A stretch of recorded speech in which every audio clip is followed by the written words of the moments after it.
Today we're going to be talking about how many times I've been knocked down in the gym while sparring, and then we're going to go into how you can avoid these knockdowns in the gym, how you should be sparring with somebody less advanced than yourself, more advanced than yourself, and somebody who's on the same skill level as you. This will save your brain and give you more longevity and less risk for injury down the road.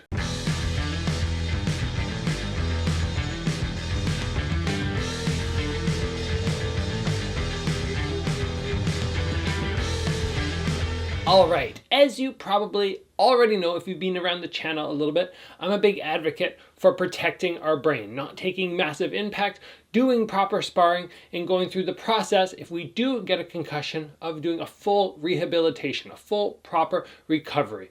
Now, we're talking first about how many times I have been knocked down in the gym. In fighting, I got knocked down 2 times against Robin van Roosmalen. In my amateur career, I got clubbed in the back of the head with a big overhand, went down, shot right back up. And then when I fought Yuto Kubo in Glory, in my first night in that organization, I also took a little flash knockdown. So overall, I have 4 knockdowns. Each one has never given me concussion symptoms. I have not had blurred vision, headaches, vomiting, anything like that. They've all, fortunately, been what they call sort of mild concussions, which has allowed me over the years to keep my career going and not be too worried about residual damage that I've taken. Of course, there's still time left in my career and I still need to be careful. But being at the gym versus a fight, when we look at how much time we put in sparring versus how much time we put in the ring, it's very important that we don't overdo it in the gym. Now, let's talk first about how many times I've been knocked down in sparring. 0. Never been knocked down. That's not to say I haven't been hit hard.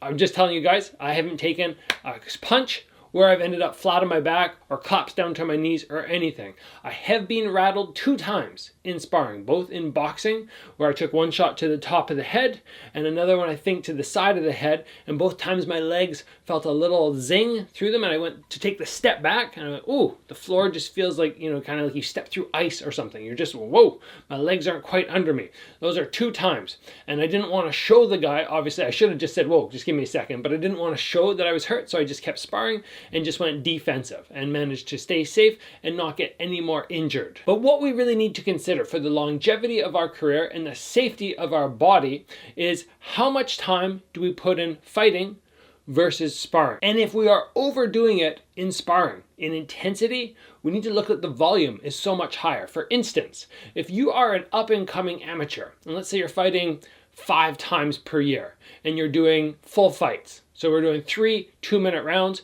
We have 6 minutes of action and you fight 5 times. We have 30 minutes in the ring, 30 minutes of action, 30 minutes where you could potentially take some damage. Now look at your average training session. I used to do training sessions where we would spar 12 rounds in one night.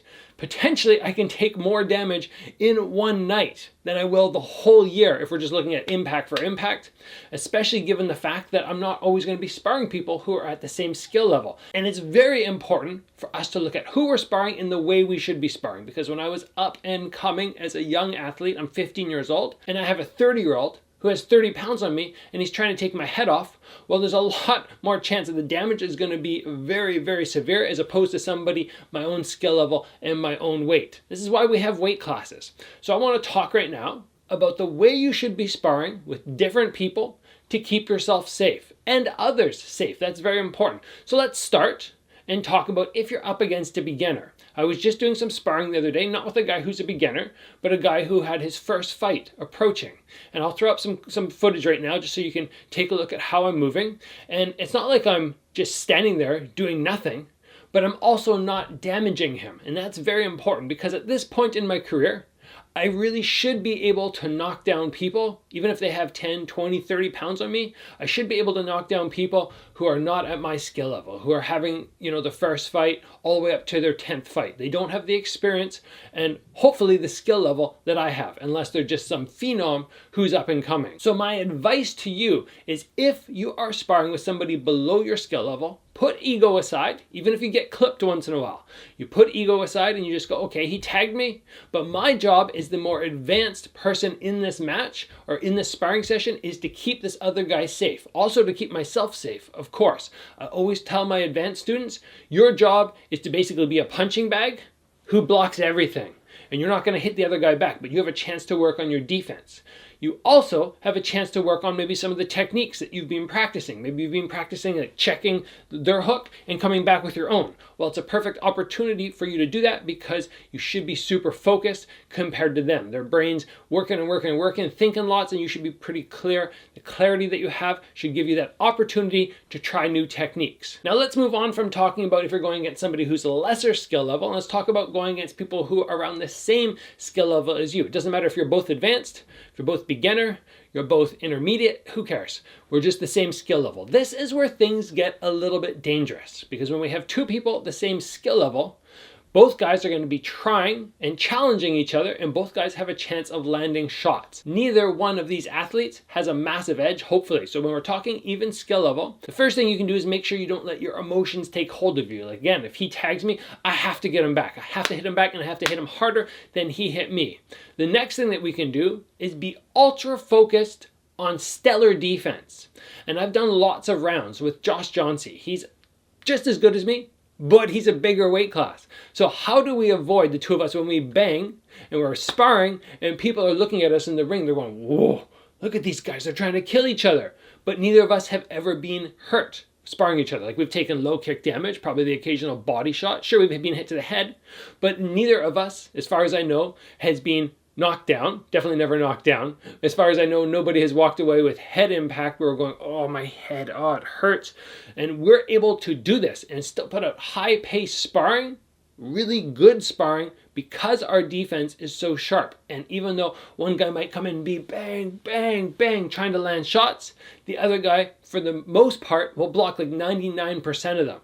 And then also remembering, if we have the opportunity to land a big shot, like I land an uppercut and another uppercut, I raise his jaw up a little bit, instead of going boom, straight through, I kind of hit, but I still pull.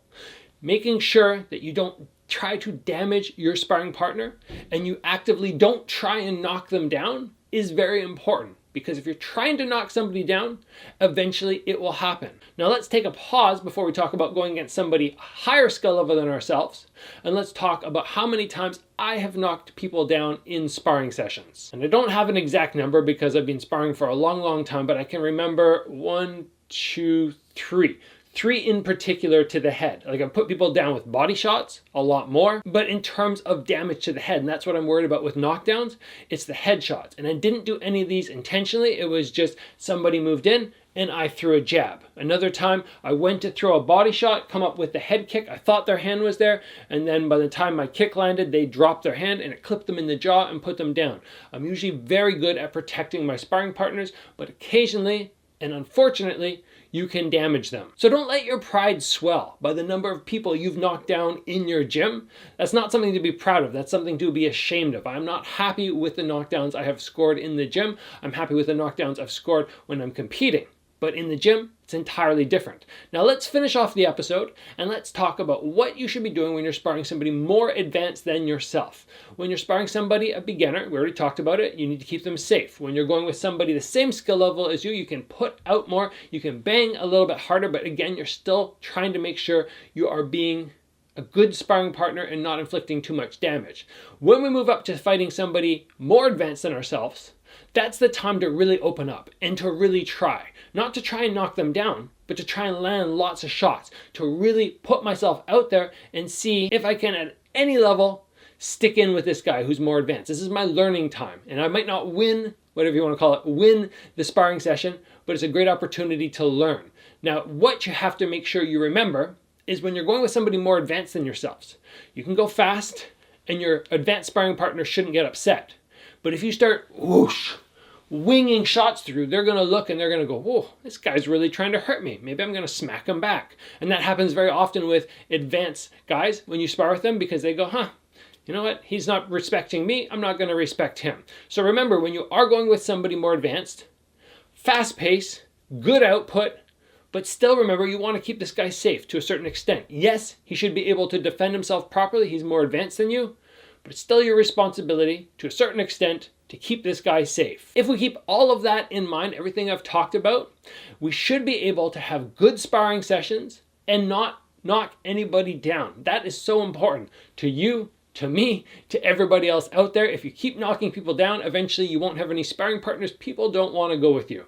If you have a few sparring partners who like going 100%, that's fine. That's up to you guys. It's not something I'm into anymore. I've heard about many UFC fighters now talking about their pullback from hard sparring. I think it's a good idea. I don't know if I can do it 100%. I've tried it in a couple camps and I didn't feel as sharp as I wanted. So I think hard sparring will still be part of my whole training camp. But I am trying to ease back, and I don't do hard sparring outside of training camp. That is for sure. I only save it for when it's absolutely necessary. So guys, I hope you enjoyed learning about how many times I've been knocked down in the gym. Remember, it's 0, and that's the way we want to keep it. Knocking other people down, I feel bad about that. It's not something to brag about or be proud of. Try to make sure you don't have any of those knockdowns on your record. And overall, just be ultra aware of the skill level of the person you're sparring with. Keep them safe. Other people should keep you safe. If the guys are an even skill level, it's going to be challenging, a little bit harder for both guys to stay completely safe. But if you have a nice respect for one another and your defense is on point and focused, everybody should come out healthy. And that's all from me. If you guys enjoyed the episode, please give it a like. If you haven't already, join the channel and get subscribed. As always, guys, train hard. I'll see you back here soon for another video.